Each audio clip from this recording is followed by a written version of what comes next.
was driving through my neighborhood late, almost home, when my car radio cut out. Not static. Silence.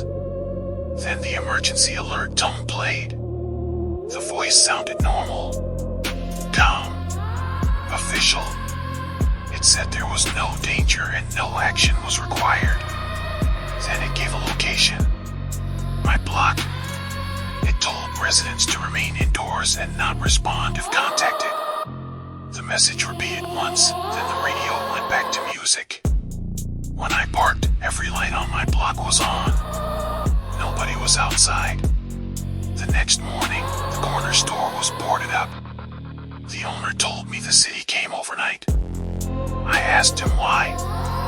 He said they were responding to an alert. There was no record of one ever being sent.